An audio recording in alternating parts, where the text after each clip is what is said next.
we're moving on to agenda item number 11 if we have no questions. So, item 11, public comment period. Mr. Flowers.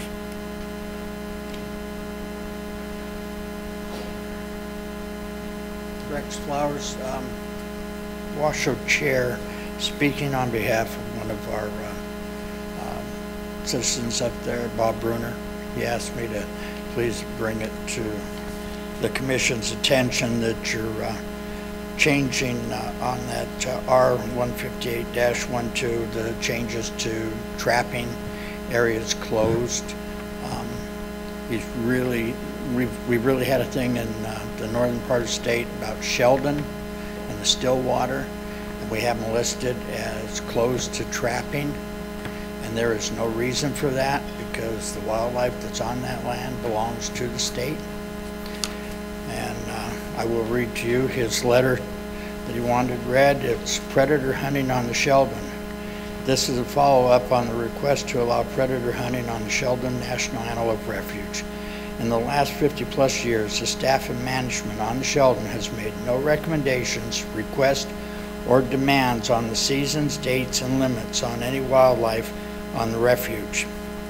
This reinforces the fact that the state has the right and the responsibility to manage wildlife on the Sheldon. This was reinforced again with the current federal law concerning wildlife on the refuge, 1997 Refuge Improvement Act. The regulations permitting hunting and fishing of resident fish and wildlife within the system shall be, to the extent practicable, consistent with state fish and wildlife laws and regulations.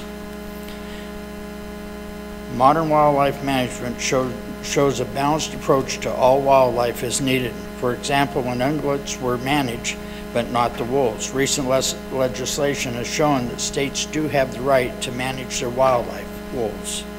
Oregon and California do not manage their mountain lion populations properly. These excess animals are being artificially pushed into the Sheldon where we don't manage them at all. Nevada has the right and responsibility to manage all of the wildlife on these refuges, not including ducks, with the same balanced approach we use in the rest of the state. Predators and trapping should be included, again as done throughout the rest of the state. Thank you, Bob Bruner. I'll leave a copy. Okay. Mr. Volz. For the record, Fred Volz. I wanted to ask a few questions on the budget, and I'm referencing not the document that was handed out a few minutes ago, but the document that was on the NDOW website that is titled Line Item Budget Summary, Operating Budgets Preliminary Adjusted Base 61412 for fiscal years 2014 and 15. In doing the math, the total compensation expense divided by the full-time equivalent staff count yields an average compensation of $86,556 per person. And my question is, has the State Personnel Office or NDOW conducted any studies of similar state agencies around the country to benchmark whether this number is in line with job responsibilities and total compensation in other states? And I'll just go through, I have 4 other questions. I can leave it with the Secretary and it can go forward from there if you'd rather not take the time this afternoon. I could have Deputy Director Cates get with you after the meeting and... Okay. I'd just like to put it on the record and then I'd be happy to speak with him about it from there. Okay. The other questions I have are how many seasonal employees, again expressed as full-time equivalent staff, are there at NDOW? There's a footnote on this document, but there's no number associated with that. And also, what is their total expense for the 2 fiscal years? Another question would be, which line items would one see those seasonal employees accounted for in either fiscal year 14 or 15? And finally, how will the $15.5 million of annual federal grants be impacted by fiscal cliff requirements beginning in 2013? And what adjustments would NDOW make in its operations with those possible cuts? Thank you. Stephanie.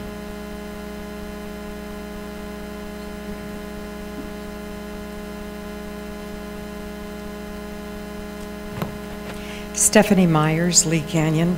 Regulation seems to be a bad word in today's world, but trapping needs regulation much more than is presently in this book. Hunting is pretty well regulated. That's 99% of this book. Trapping, 4 pages. All traps must have some identifying mark. It's not enough that some trapper ruined my dog's leg, ruined my week, my month. He also does not have to pay my vet bill. Is that fair? There must be a trap registry, one that is kept up to date. There must be an agency that truly recognizes and documents every trapping incident with non-target animals. Who counts? Right now, no one really does. Visitation of traps in person, not by binoculars or any other device, but actually showing up, must be shorter than 96 hours, 4 whole days. Put yourself, just for a minute, in the position of that trapped animal. You have no water, no food, no shelter, no protection from other predators, and you have to endure that for 4 whole days. That is the definition of brutality. And this one regulation is, even judged by your own people, a common violation. Visitation time should be every 24 hours. Hey, this is your business. This shouldn't wait. How can anyone know that trapping is taking place? It is not common knowledge. I asked a group of about 20 Las Vegans if they knew the trapping was alive and well and living in their backyard of Mount Charleston, and only 2 said yes, along with signs that say that there is no gas available on the mountain at the entrance to Kyle and Lee Canyons at US 95. There should be warning signs about trapping.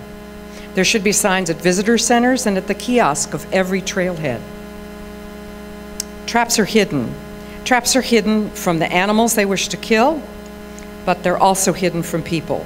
Every trap should have flagging or some identifying warning. Traps should be as easy to spot as handicap parking places are. It should not be unlawful for traps to be tampered with. If a trap poses an obvious risk to the public, people should be free to disengage or move it. Traps are dangerous. There was a question at the Trapper Education Day that I attended last week. Can coyotes be trapped year-round?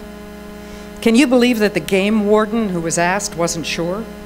If a game warden doesn't know, who does? We would like to know exactly what the regulation is and why that is so. What would keep a trapper from trapping out of season and just saying, well, I was just trying to catch that varmint coyote? You can't let the fox regulate the hen house, and yet that is exactly what is happening. All the members of the Clark County Advisory Board to Manage Wildlife vote together and for each other. They do not represent the general population. None of your boards represents the general population of Nevada. The composition of these boards must be changed at both the governor's level and the county commission level. It is unfair for the health and safety of the population of Nevada to leave these boards as they are. More diversity is a necessity. Last paragraph.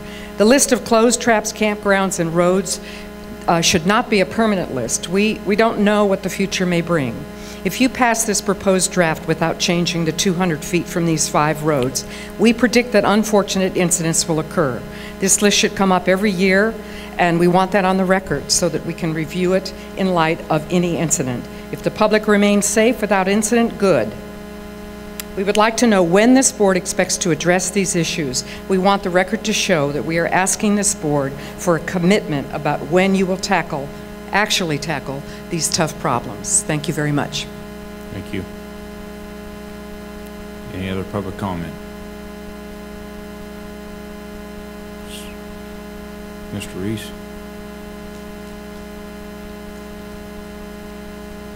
Mike Reese with the Las Vegas Cab.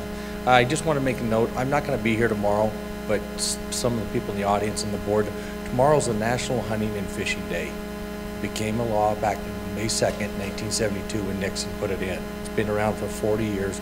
I would like somebody to make a comment about that tomorrow as we open up as the opening remarks to let the people know that there is a National Hunting and Fishing Day, and it is still live. Thank you. Thank you. Any other public comment? Seeing none, that's the end of today's agenda. We're in recess till tomorrow morning, 8 o'clock.